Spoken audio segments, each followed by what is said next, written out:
down by just 8. And an offensive foul will be whistled against Poy Poy Yaktub. Oh boy, you're up only 8 right now. Fast break of the game is brought to you by Extreme X Play. On-the-go speaker, take your music anywhere. On the moment na he crossed yung free throw line na yon na nasa kaliwang side at naiwan at huling naka-recover itong si Warren Bonifacio after maiwanan ni LJ yung unang bumabantay sa kanya. It was a done deal. It's an easy left-hand finish for LJ. Ang importante dito, makascore itong Huskers. Gonzalez drives left again. Pass to Minerva, tough catch. In traffic, RJ, no. And it was off Minerva. Bola babalik sa panig ng Biñan. And so far, ang ginagawa nito si Coach Eric, shouting out, you know, coverages on the defensive end of the floor. Ang ginagawa ng Biñan really is itawid ang bola sa half court, you know, maraming pasahan, misdirect, tapos sa final 10 seconds, doon sila magsisimulang umatake. Another cut, oh my goodness. Roa Corva off that nice assist from Mark Pingris. At ang kagandahan dun sa mga ganong klase ng pasa is sa loob tumitira ng paint. At kung sa loob ka tumitira, short rebound yun eh. LJ for 3. LJ again, malakas. Abundo pulls it back out to Gabanal. Balik kay Alvin Abundo on the right side. 8 seconds left on their shot clock. LJ going right at Roa Corva and manage to draw a foul against Kenny. Palagay natin na yung tira na yun ni Kenny Rocakurva is hindi pumasok. That is going to be a short rebound. At sinong malapit? Mark Pingris. Let's go courtside to Miss Mika Abisanis. Almost 3 years in the MPBL, Mark Pingris is in awe of the talent that has been arriving, two of which, Simon Sandagon and LJ Gonzalez. Two players na malapit sa puso niya. Coach Ping of FEU was a great mentor to the two. Hindi makakalimutan ni LJ ang payo ni Kuya Mark na pag nakaipon ka, ang una mong gawin ay bilan ang magulang mo ng bahay at mag-invest sa negosyo because you will never know what will happen to you after. Si Simon naman ang sabi, nung game 1, idol ko pa talaga si Kuya Coach Ping. Pero masyado niyang ginaligan sa series na to, di ko na muna siya idol ngayon. Saka na ulit. Ping said, abangan niyo ang dalawang yan. Talagang malayo ang mararating. Yan, Coach Mike. Right on cue, Mika. Mark Pingris going right at Simon Sandagon. He scores. And a bonus free throw coming up, having some choice words with Alvin Abundo. Look at this move, Coach Mike.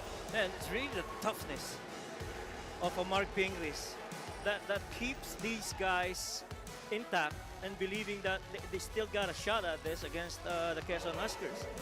And never mo makikita, nagpapanik ang isang Mark Pingris, kahit ilang defender na lumapit sa kanya, alam pa rin niya kung anong gagawin niya, kahit marami na nakadefend. Tubong Puso Rubio, Pangasinan, Mark Pingris. Nung araw na ipagsapalaran, papuntang Maynila. Now here he is. Probably at the closing stages of his career, being a mentor still, despite being fierce adversaries with guys like Simon Sandagon, Vince Magbuhos. And now he has a chance to give some life dito sa Biñan, up by 11, 51-40. Roa Curva, binabantayan ni LJ. Bola na tapik palabas, nabasa doon ni Alvin Abundo yung balak gawin ni Carlo Lastimosa, but only 4 seconds. Warren Bonifacio, 10 points, hit a couple of threes back in the first quarter to go along with 4 assists para dito sa Biñan. And then Warren Bonifacio, pretty much yung palitan nila ng pwesto nito ni Mark Pingris, ano? Na nakakatulong para dito sa Biñan. 3 minutes and 59 seconds left in the fourth quarter.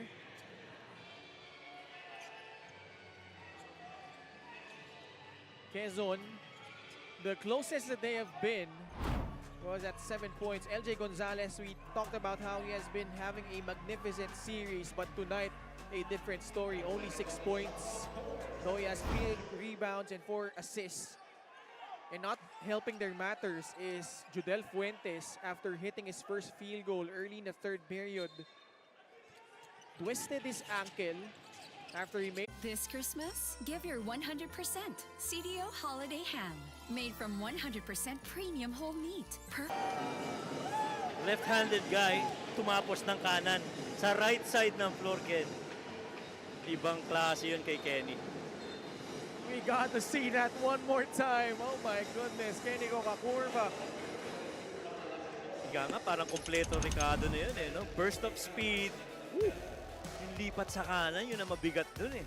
That is simply poetry in motion. Tatlo yung dinaanan na depensa nun. Nakalipad na siya kagad. You know, that's how tough it is to go up against a downhill Kenny Roca-Curva. 4 seconds left on the shot clock of the Huskers. Banal. Free, no good. Roca-Curva comes away with a rebound. Biñan with a 13-point lead, 53-40.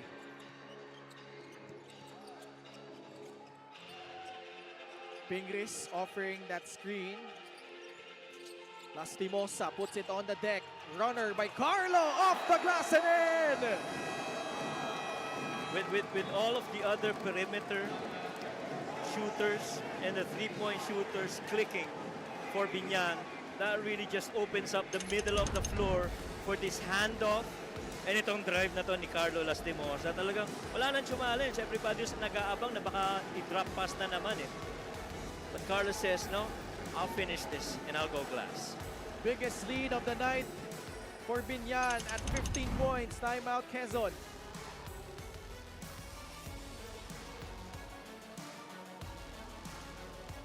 And whoever won the rebounding battle also picked up a win. And tonight, ano bang ating rebounding story here, Coach Mike? +3 pagdating dyan. Itong Biñan, that's 38 rebounds versus 35 for the Quezon Huskers. And yung hinihimas na ulo na yan ni Big Boy Hernandez, isa sa mga dahilan kung bakit lamang pagdating sa rebound itong Biñan. Pingris has 10 rebounds. Gimpayan, in a very long while, never did it in the playoffs. For the very first time, has a double-digit rebound performance.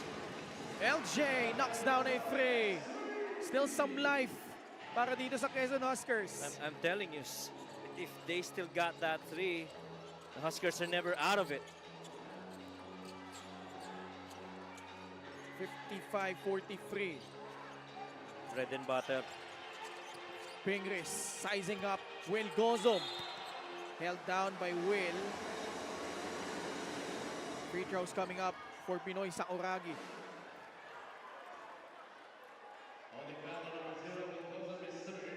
Third foul against Will Gozom. Well, just so everybody knows, si Mark Pingris, through the 3 games that we played in this series, is the most fouled player, and he's had the most trip to the free throw line in all of the 3 games. By my count, I think parang nasa 20 plus free throw attempts na siya. See right there, Captain Hook. Kasama si Balong Marquez. Dating magkakampihan sa San Juan. Yeah, he's had 24 free throw attempts. Ooh! Wow. Bonifacio hit his head on the canvas as Gozom, Banal, and him jockeying for possession. Narinig ko yun eh. Yeah. Ang sakit, masakit yan. There was a loud thud. There was a loud thud. And the thing is, ang daming tao dito. You could hear everybody cheering. And still, from where we are, we heard that, you know, pagtama ng ulo ni Warren Bonifacio.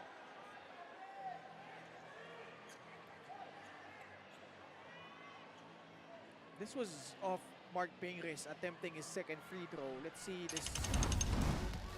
Look at the left side of your screens. Sinusubukang ilak ni Warren yung dalawang Huskers. And ayun. oh yeah, as he went down.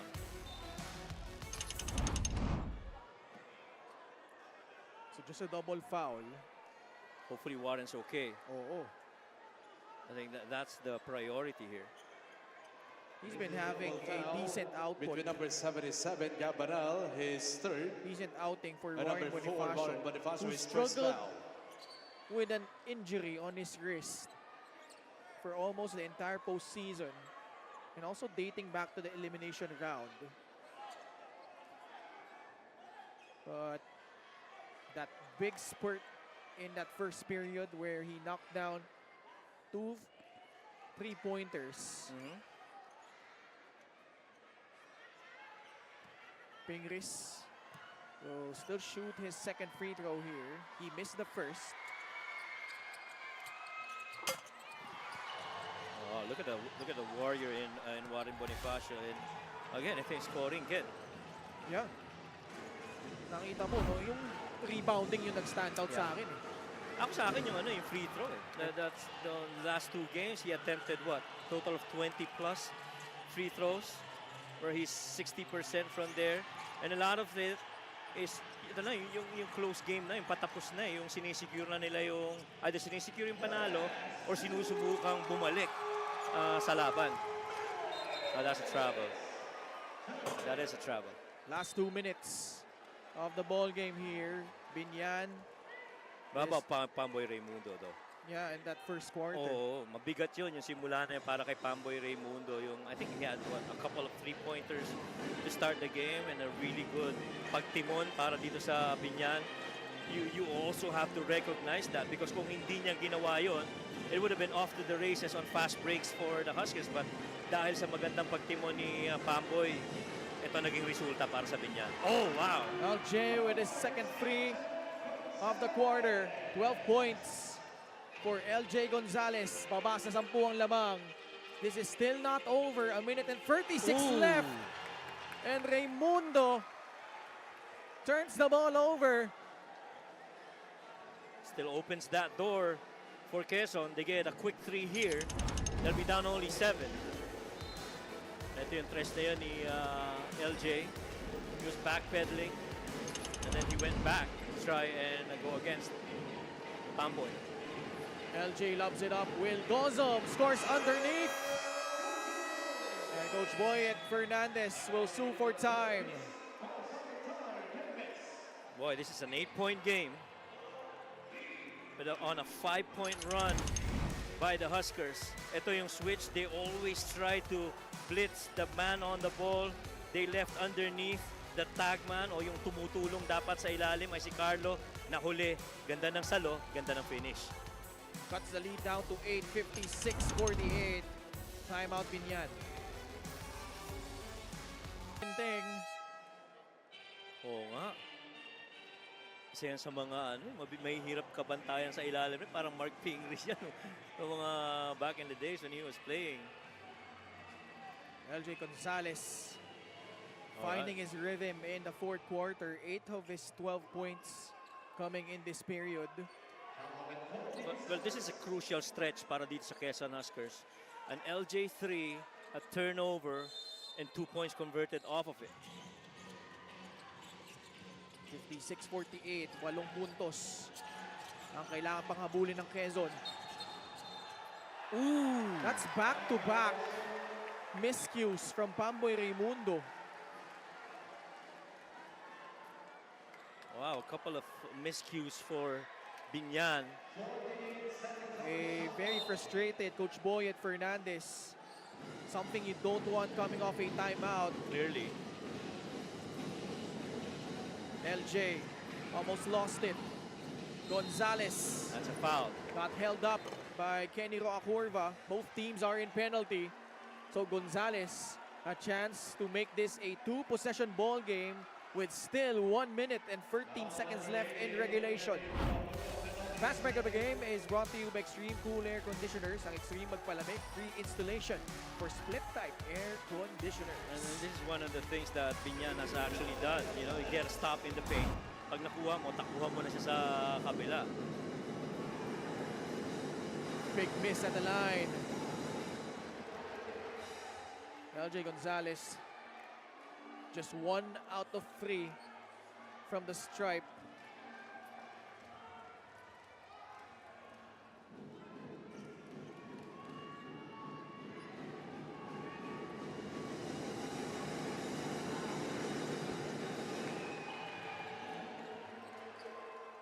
Baba sa 7 ang lamang, 56-49.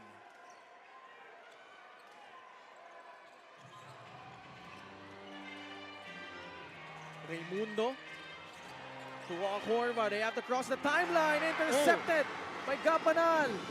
Swing pass. Gonzalez. The fake. The drive. Lays it up and in. Lead is down to 5.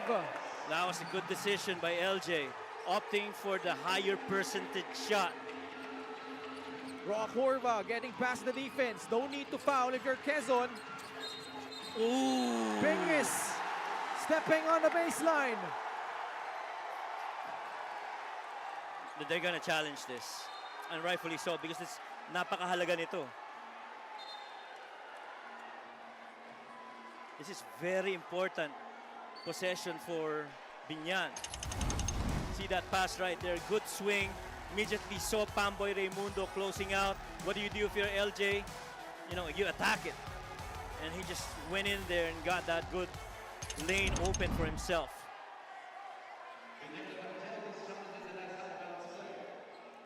Wait, Coach Boyet is clarifying on what he wants to challenge here.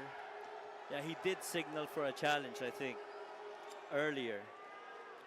But what he's contesting, parang dapat yata i-review ng officials talaga. Yun yung inaantay niya. Pero nauna yung signal niya ng challenge kanina. So yung out of bounds play, Yes. because Mark Pingris was deemed out of bounds. They have a good angle here. Let's see. Oh yeah, he did. That is pretty clear. He's not gonna win this challenge. Yung paa na yun, clearly, nandun sa linya. Saka isa pa kasing tinitignan nila dyan. Baka merong foul, kaya na-force out of bounds si Mark Pingris. But definitely on that replay, There wasn't much contact. layo, oo. Oh, layo. So that's gonna be 3 straight turnovers by Biñan. Yes. Tapos, 2-possession game with 50 on the clock. Haba pa nito. There's still a lot of time. This was a 53-40 game earlier. Judel Fuentes, unfortunately, has not come back in the second half. And you have to remember, itong Quezon Huskers, Upon review, the challenge was unsuccessful. Yeah. Ball possession for Quezon Huskers. you have to remember, Ken, in the national finals from last season, the Huskers actually did good in crunch time. That right foot. There you go. Oo. There you go.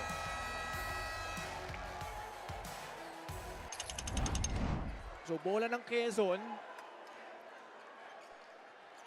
Down by 5. Dami pang oras nito. Oo, haba pa 50.3 nito. seconds. Both teams in penalty. Haba pa nito. And the Quezon Huskers are very familiar in these kinds of yung mga senaryo sa end game.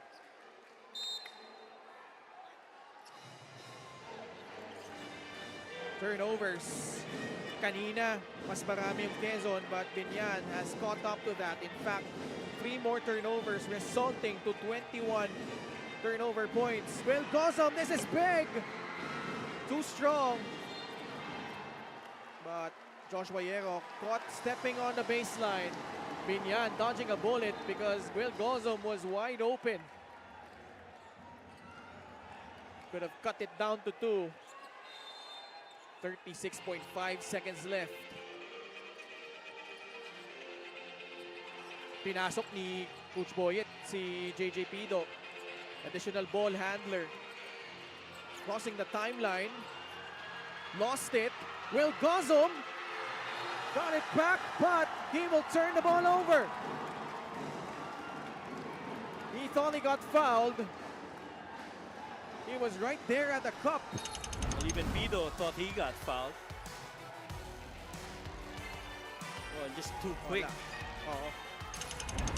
Double team. Foul. They push from Campanal. They are in penalty. So Aporva potentially, well, just to give them some breathing room to make this a free possession ball game. Yan ang isa sa mga pasang tinitingnan mo eh. Yung sa gitna ng floor if you're getting pressed from the back. And Kenny, talagang nilundag niya yun para masalo niya yung pasa na yung galing kay Pido. Find your stay with a Goda. Fly away with a Goda. Have fun every day with a Goda. Travel your way with a Goda. See the world for less. Book now. Just 5 out of 9 from the line. Does have 11 points. This is still not over. This is just 2 possessions, even if it makes the second free throw. In the playoff, Kenny's been an 82% free throw shooter of all the playoff games that they played since the first round. He needs to make this to create some cushion for Biñan. He does not. Buhay pa ang Quezon. Gonzalez. 13 seconds left. LJ pulls up. Long three-pointer. Too strong. Tip-in is good. 7.6 seconds left. Biñan, no more timeouts. Quezon needs to foul. Time not on their side, and they do foul JJ Pido with 3.1 seconds remaining. They still have 1 timeout. Etong Quezon. Grabe itong series na to. Now, I think 3 of the 4 games have really, in a way, refused to end, no? Oo. Ito yung magandang topic ni Yero. Just timely na tumama doon sa board bago pumasok.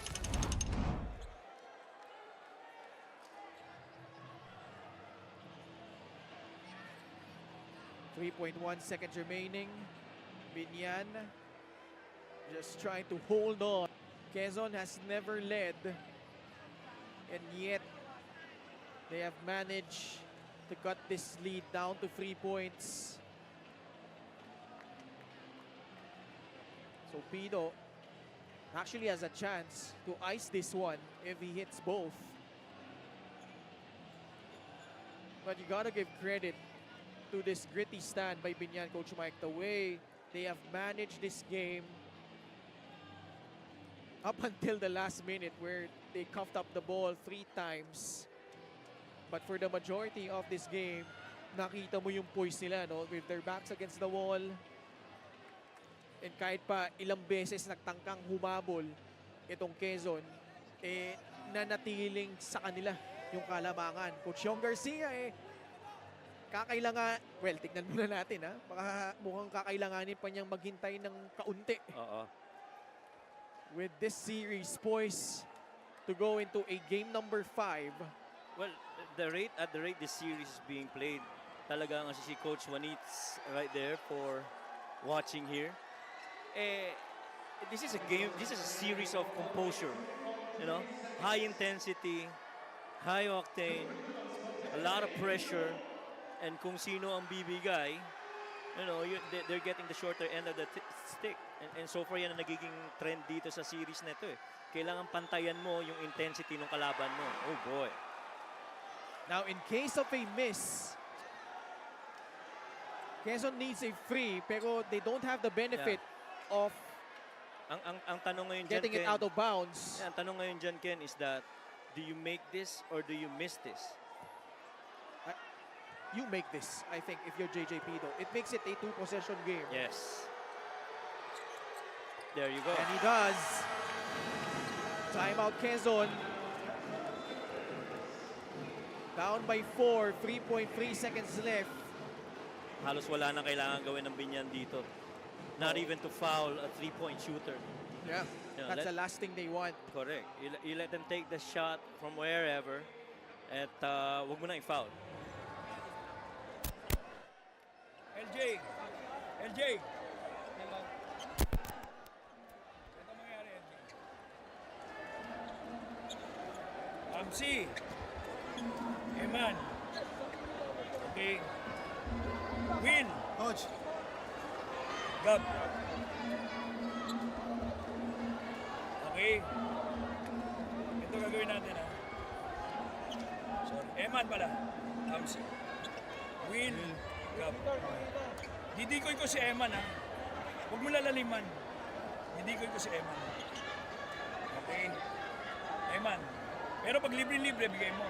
Tamsi. Screen sa'yo, dalawa. Baseline. Shot. Okay? Okay? Maliwanag ha? Okay, now listen. Ikaw na lang. Isang screen lang. Para si Gab. Pop out. Okay, Gab? Pwede yan ha? Okay? Anong gagawin natin? Gab?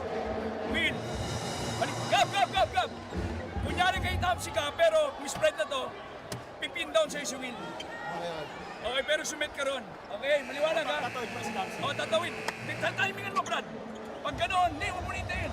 Pag ganon, lumipat ka na agad dito, option ka na agad, tapos si Tamsi. So, ano yan ha? LJ, pag wala kang tira, spread, hand up nyo kay LJ. Okay. Well, they're definitely going to go for a three. First, use Eman Tagle as a decoy, eventually setting up a kind of like a what do you call this? An elevator screen maybe, or a gate screen for Tamsi as he goes baseline, and then Will is gonna pin down on Gab for a potential shot. If there's nothing there, they still can go over to LJ Gonzalez. LJ will trigger it in. There's that pin in. That's the shot. Oh! He misses! And that's gonna do it.